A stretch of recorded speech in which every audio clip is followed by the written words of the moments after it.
China has hit Australia with a savage 5-year, 80% tariff on our barley imports, a move the government has labelled deeply disappointing. It's a sign of just how bad our relations with Beijing have sunk. Minister for Trade Simon Birmingham's utter frustration with his Chinese counterpart, who's refusing to return his call.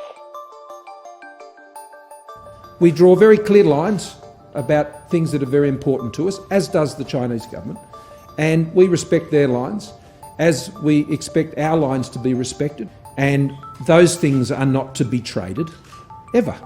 It goes to show that from the Chinese perspective, they're not as willing to keep the coronavirus and the trade issue separate as much as we might like to think that we can have our diplomatic disputes with them and a strong trade relationship. They're not as willing to permit that to happen. So that's a risk. I mean, they've shown that willingness to blend the two. And it means that the strength of our trade relationship represents a diplomatic weakness from now on. And that's a tension that we're going to find pretty difficult to navigate.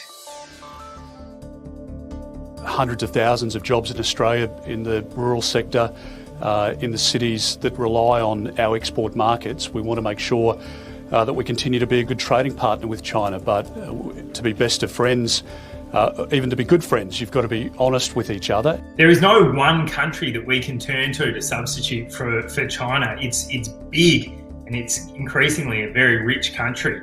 But what we can do is find a group of countries that we can export to. We've now got a free trade agreement with Indonesia. We can ramp up our relationship with India, and that will be especially beneficial to us as India becomes a richer country.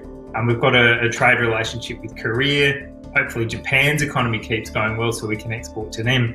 But there's not a single one-for-one swap that we can do here to replace China. And so if we do decide that we want to move away from our relationship from China, that is going to cost us. So we have to make sure that the benefits of putting that relationship at risk are worth it, because it's not going to be cheap and it's not going to be easy to replace them.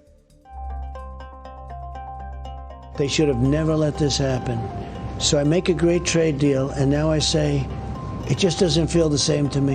The ink was barely dry, and the plague came over, and it doesn't feel the same to me. We could cut off the whole relationship. That's got to be rhetorical, because that would be insane. China is the second biggest economy in the world.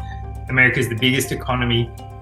You can stop trading with North Korea, which is tiny and poor, but if you stop trading with China, it's going to affect you so much. American companies build things in China. Tesla is one example. Apple is another notable example.